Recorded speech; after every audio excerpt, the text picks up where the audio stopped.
Civil war అయితే ఏదైతే ఉందో ఇలాంటి వాటిని మనం మనం ఎలా కంట్రోల్ చేయొచ్చు? దీని మీద ఎలాంటి ఇంపాక్ట్ ఎలా చూపిస్తుంది? ఇప్పుడు కొన్ని సంఘటనలు అయితే మనకి కనిపిస్తున్నాయి సమాజంలో. గత 10 ఏళ్లలోనూ కనిపిస్తున్నాయి. ఆ యాంగిల్‌లో ప్రయత్నాలు చేయాలని ప్రయత్నం చేస్తున్నారు. మీరు బంగ్లాదేశ్‌లో చూడండి. వాళ్ళేదో విద్యార్థులకి రిజర్వేషన్లు అన్నారు.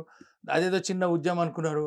అనుకున్న ఉద్యమం 15 రోజులలో కాస్త ఆ ప్రధానమంత్రి దేశ రాష్ట్రపతి ఆ దేశం వదిలేసి వెళ్ళిపోయేంత పరిస్థితికి తీసుకొచ్చారు. ఆమె కూడా ఎక్స్‌పెక్ట్ చేయలే. అంటే మన దేశం వాళ్ళు చెప్తున్నారట ఇంటెలిజెన్స్ వాళ్ళు ఏదో అవుతోంది, ఏదో అవుతోంది. మీరు జాగ్రత్తగా ఉండండి, జాగ్రత్తగా ఉండండి అంటే సరే ఆమె సత్యం, అసత్యం ఆమె చేసిన అన్యాయాలు అవన్నీ పక్కన పెట్టేసినట్లయితే ఏదో చిన్న ఉద్యమంలాగా చిన్న కారణం చూపటము, సమాజంలో పెద్ద గొడవైపోయినట్టు చూపటము, దాంతో సమాజాన్ని విచ్ఛిన్నం చేసేస్తూ ఆమెను తరిమేయటము. ఇప్పుడు అక్కడ ఉన్నటువంటి పాలన కానీ లేకపోతే అక్కడ ఉన్నటువంటి సమాజానికి కానీ అక్కడ ఉన్నటువంటి ప్రభుత్వానికి కానీ ఏం సంబంధం లేదు. అది ఎవరిదో ఇది ఎవడు అట్లాగా అయింది. ఇది ఇట్లాగా కొన్ని చోట్ల జరిగినాయి. లిబియాలో జరిగింది, ఇరాక్లో జరిగింది, ఇరాన్లో చేయడానికి అదే ప్రయత్నం జరుగుతోంది, సిరియాలో జరిగింది, ఇట్లాగా ఆఫ్ఘనిస్తాన్లో జరిగింది. ఇవన్నీ మనకు కనిపిస్తున్నాయి కదా మన కళ్ళ ముందు. భారతదేశంలో చూసినట్లయితే ఏదో రైతులకి మంచి చేయాలి అని ఏదో ఒక చట్టం తీసుకొచ్చారు. రైతులకి చట్టం. ఈ రైతులకి చట్టం తీసుకొస్తే దేశమంతా అది ఒకవేళ దుర్మార్గమైన చట్టం అని అనుకుందాం. అది ఎట్లాంటి చట్టం అనేది మనము అది విశ్లేషణ చేయొద్దు. అది దుర్మార్గమైన చట్టం అనే అనుకుందాం ప్రభుత్వం తెస్తే. అప్పుడు దుర్మార్గమైన చట్టానికి దేశమంతా మరి ఉద్రేకమై రైతులందరూ కలిసిపోయి ఉద్యమం చేయాలి కదా.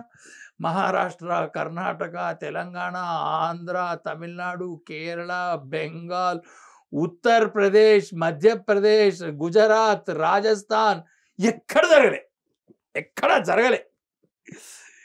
కేవలము ఢిల్లీ, ఆ తర్వాత పంజాబ్ నుంచి కొన్ని వందల వేల లారీలు తీసుకొని వచ్చారట రైతులు. మరి ఆ రైతు అంటే మిగతా దేశమంతా పట్టనటువంటి రైతుల చట్టము అక్కడ ప్రజలకి ఎందుకు పట్టింది? దాంతో అక్కడేదో ధర్నాలు చేశారు వాళ్ళు. ఆ సమయంలో అమెరికా రాష్ట్రపతి భారతదేశానికి వచ్చాడు పర్యటన. అంటే ఊర్లో ఒక దిక్కు పర్యటన జరుగుతోంది రాష్ట్రపతి, ఇంకో దిక్కు వీళ్ళు ధర్నాలు చేసి పోలీసుల్ని చంపేశారు.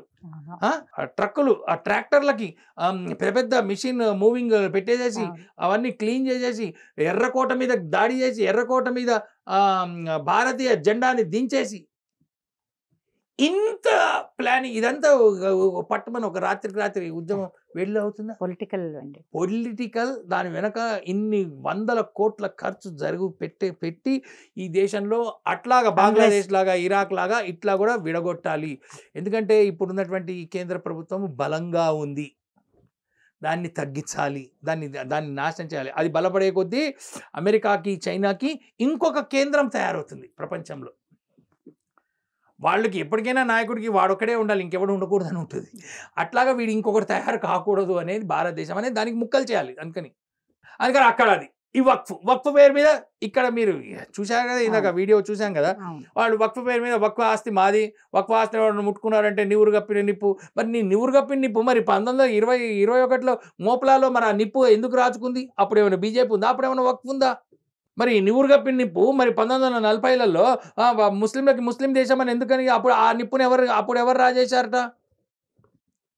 అసలు ఈ నివురు కప్పిన నిప్పు బెంగాల్లోనూ అల్లర్లలో హిందువులను ఎందుకు ఊచకోత కోసింది? భాజపా ప్రభుత్వంలో లేనప్పుడు 1990లలో కాశ్మీర్ నుంచి నివురు కప్పిన నిప్పు మరి నిప్పుని ఎవరు రాజేశారని చెప్పి అది హిందువులను అక్కడి నుంచి తరిమేసి మొన్న సినిమా కూడా వచ్చిందండి పోయిన సంవత్సరము. అదేం సినిమా నాకు పేరు గుర్తొస్తలేదు. అందులో ఆ కాశ్మీర్ ఫైల్స్ అనుకుంటా, కాశ్మీర్ ఫైల్స్ లో చూపించాడు. అదైతే అది కూడా చూడండి, చరిత్ర కొంచెమే చూపిస్తున్నారు, కొంచెమే. యాక్చువల్గా వాస్తవానికి అక్కడ ఉన్నటువంటి పోలీస్ ఆఫీసర్ చంపేసింది, ఆర్మీ ఆఫీసర్ చంపేసింది, ఒక మహిళను పట్టుకొచ్చి సజీవంగా ఇందాక చెప్పామే ఆ బాయి మతిదాస్ని ఎట్లయితే రంపంతో కోసేశారు అట్లా రంపం మిల్లులో పడి ఆ అమ్మాయిని నరికేశారు. రంపం మిల్లులో సజీవంగా ఒక మహిళని, బిట్టు అనే మహిళని, స్కూల్ టీచర్ని అట్లా కోసి చంపేశారు. ఎందుకు?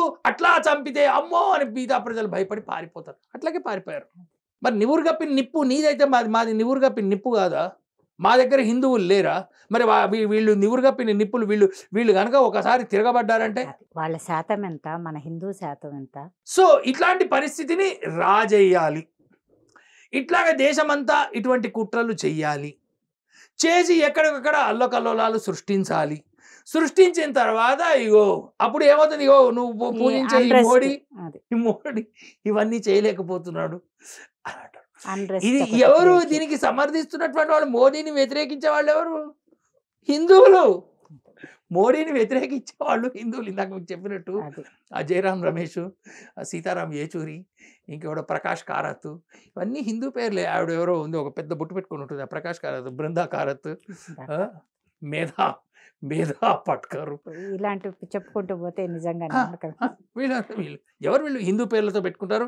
వాడు కన్నయ్య లాలు, కన్నయ్య అంటే కృష్ణుడు, వాడికి కృష్ణుడికి సంబంధం లేదు. వాడు ద్రోహి, దేశ ద్రోహులు వీళ్ళంతా.